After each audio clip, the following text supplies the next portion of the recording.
Fala, investidor e investidora! Bem-vindos ao canal Geografia Investida e no vídeo de hoje nós vamos contar um segredo que pouca gente conhece e sabe na Vale do Rio Doce. Mas antes de mais nada, não se esqueça de se inscrever, curtir, compartilhar e ativar as notificações para saber deste e de outros assuntos, beleza? Bora lá! Galera, para quem não conhece, essa daqui é a nova apresentação institucional da Vale do Rio Doce, relativo ao mês de julho de 2025. Vamos dar uma olhadinha no que ele fala. Para quem não sabe, a Vale do Rio Doce, além de fazer soluções de minério de ferro, seja ele mineração, extração, refino ou envio, transbordo, esse tipo de coisa, também trabalha com metais da transição energética. Mas afinal, vão me perguntar, o que é a transição energética? Transição energética é o nome dado para as indústrias que utilizam metais como sua base principal para, por exemplo, indústria de energia renovável, como energia solar, energia eólica, armazenamento por baterias, carros elétricos, chips e hubs de data centers. Todos esses são caracterizados como produtos de transição energética. E quais são os produtos então que a Vale do Rio Doce acaba trabalhando na parte de transição energética? Então ela já é a segunda maior produtora de minério de ferro do mundo, é a maior produtora de pelotas de minério de ferro, tem a sexta maior produção de níquel e possui a 11ª maior reserva de cobre no mundo, beleza? E a Vale em números lá de 2024. Então o que ela produziu? 328 megatoneladas de minério de ferro, 37 megatoneladas de pelotas, 348 quilotoneladas de cobre, 160 quilotoneladas de níquel. E onde estão então as atividades da Vale do Rio Doce? 90% no Brasil, sendo um pedaço lá em Carajás e o outro pedaço aqui em Minas Gerais. Nós temos uma atividade importante no Canadá e algumas minas e algumas operações na Indonésia e no Oriente Médio, beleza? Vamos dar uma olhadinha então com mais detalhes sobre a produção de cobre e de níquel.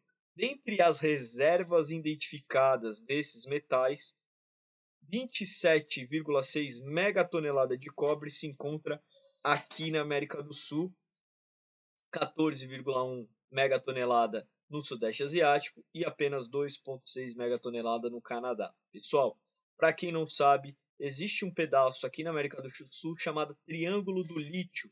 Não é o metal que a gente está tratando aqui no vídeo, mas fica na Cordilheira dos Andes, entre Peru, Bolívia, Chile e Argentina, tá?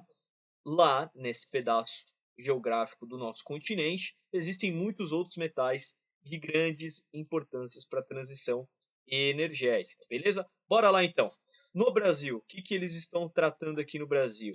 Nós vamos ver mais para frente que existe uma mina já em operação da Vale em Carajás, no Pará, que vai aproveitar a infraestrutura existente da Vale lá das operações que ela já tem de minério de ferro.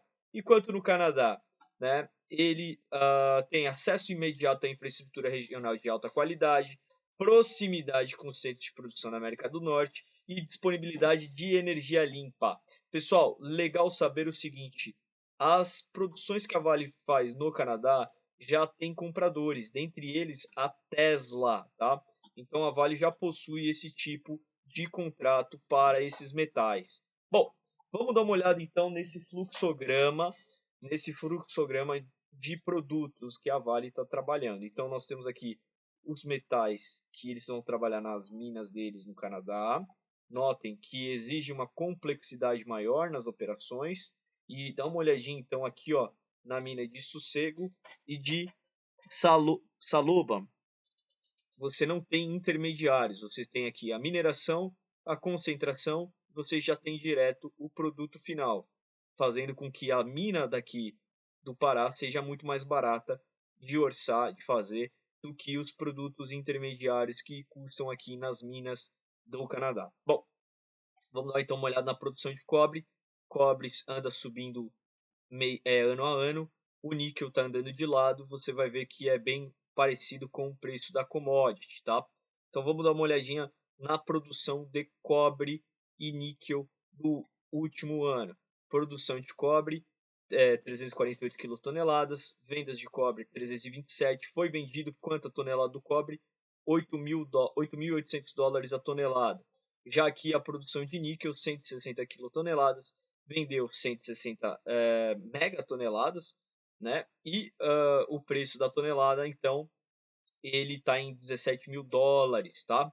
E aí, para onde foi então o destino desses metais? 46% para a Europa, 13% para a China, 13% para os Estados Unidos e 28% para o resto do mundo. Bom, eu falei então sobre o cobre. O cobre ele vem numa crescente há muito tempo, tá? Ele está no patamar máximo histórico dele. Se você pegar períodos aí de 10 anos, de 25 anos, você vai ver que o preço do cobre agora no mês de julho de 2025 está no patamar recorde de preços. Já o níquel, ele está andando de lado aí, já tem um tempinho, não vai para cima nem para baixo. Mas o cobre realmente apresentou esse grande aumento aí, né? Bom, então vamos dar uma olhada no que eles estão fazendo de projetos em relação a esses metais. Então, aqui eles estão fazendo um novo forno em Unsapuma para poder adicionar de 12 a 15 megatoneladas de processada, certo? Eles estão aqui com VBME também na mina de corrente. E sobre níquel e cobre, então, para 2027, a partir de 2027, tem a mina do Alemão, Hub Norte Sul, Victor, Huú e as plantas de níquel. Eles estão montando uma planta de sulfato de níquel. Eles estão montando uma nova mina chamada CCM 3 e 4 e tem uma outra parte da mina chamada CCM também, né? Bom, enfim, aonde então estão as operações que eles estão trabalhando? No Canadá, algumas operações na Inglaterra e no Japão, mas o grosso do trabalho desses metais estão sendo feitos aqui no Brasil, com mais especificamente no estado do Pará. E aí a gente também tem visto que, graças a esses projetos que eles estão colocando para os próximos 5 a 10 anos, eles querem sair de uma produção estimada de 160 quilotoneladas para chegar lá em 2030 em 210 a 250 quilotoneladas. Então vai aumentar, tem um incremento na produção do níquel. Vamos dar uma olhada então na produção do cobre. A gente está saindo aqui de 348 quilotoneladas de 2024. Com esses projetos em andamento, será algo em torno então de 420 a 500 quilotoneladas de cobre produzido anualmente. E aí um detalhe importante, né? De acordo com os estudos da própria Vale, o tipo de pureza do cobre encontrado nas minas do Pará, elas são equivalentes às minas encontradas nos Andes, tá?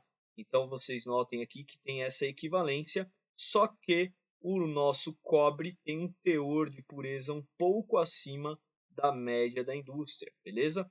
E aí também tem a vantagem de que a infraestrutura logística já está pronta em muitos desses locais concorrentes da Vale no Triângulo do Lítio, precisam ser montadas essas infraestruturas que não estão prontas, beleza? Bom, então como a gente já tem tudo isso pronto, eles estão antecipando os projetos e eles estão aumentando a vida útil dos projetos também. Então, a mina de cristalino estão para 20 anos, projeto 118 para 10 anos, Paulo Afonso para 20 anos e os pequenos depósitos de 5 a 10 anos de produção dos minerais, tá?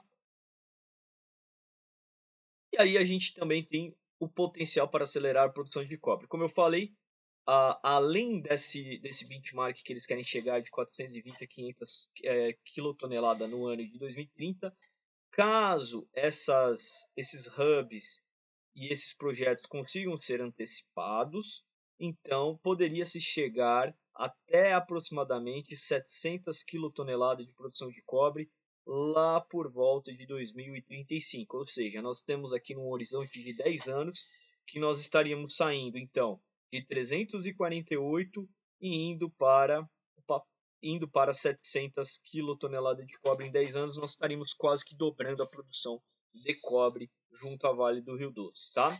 E Então a gente tem aqui o baseline do cobre, 420 a 15 toneladas, acelerar o crescimento do cobre na região de Carajás. Nós também temos o polimetálico, que busca toneladas de cobre adicionais, enquanto contribui para a redução dos custos ao win. Nós temos também o níquel, que tem uma produção estável de 210 a 250 quilotoneladas até 2030 e busca um negócio competitivo em todo o ciclo. Bom, isso tudo faz preço, tá, pessoal? Isso tudo aqui faz preço e esse daqui é o balanço que eu peguei do primeiro TRI. E o que eu queria mostrar para vocês é o seguinte, dá uma olhada aqui, ó, cobre, níquel. Olha como esses metais impactam no EBITDA ajustado do último TRI. Só a parte de níquel de cobre deu 546 milhões de reais no primeiro TRI, beleza? Vamos dar uma olhadinha com mais afinco então aqui, ó. No último TRI com o EBITDA ajustado, então, a gente pode notar que o EBITDA aumentou em 116% ano contra ano, impulsionado principalmente pelo forte desempenho do negócio de cobre. Houve aqui então um aumento de ano contra ano no cobre de 141%, de 92%, mas o níquel também subiu bastante, 141%, tá certo que lá em um ano atrás produzia muito pouquinho, agora já está produzindo um pouco mais, né? No cobre, então, o EBITDA aumentou 92% ano contra ano, impactado por preços realizados do cobre mais altos, 73 milhões, e receitas mais fortes de subprodutos, 109 milhões. No níquel, o EBITDA aumentou em 24 milhões, beneficiando dos custos mais baixos do feed de terceiros devido ao impacto dos preços da LME nas operações das refinarias, juntamente com a retomada de Onça Puma após a reconstrução do forno, reduzindo os custos. Esses efeitos foram parcialmente compensados pela redução no preço médio realizado do níquel e pelos custos mais altos devido aos desinvestimentos da PTVI. E aí, então quanto que vale toda essa operação, tá, pessoal? Tudo isso que eu falei, tudo isso faz preço e muitos no mercado acreditam que isso não está no valuation da Vale, tá? Parece que o mercado não acrescentou esse valuation de 26 bi dessa operação. Também existe alguma burburinho no mercado sobre um spin-off, né? Seria a Vale abriria um outro CNPJ em bolsa, né? Faria um outro IPO só da parte do Vale Base Metals, que seria níquel e cobre, beleza? Então tem muito valor aqui oculto no preço da companhia. E agora eu quero saber de você. O que você acha da Vale Base Metals? Você acha que eles vão abrir capital em bolsa? Vocês acham que tem espaço para isso? Comenta aqui abaixo. Novamente, não se esqueça de curtir, compartilhar, se inscrever e ativar o sino das notificações para apoiar o nosso canal, ajuda bastante. Até o próximo vídeo, valeu!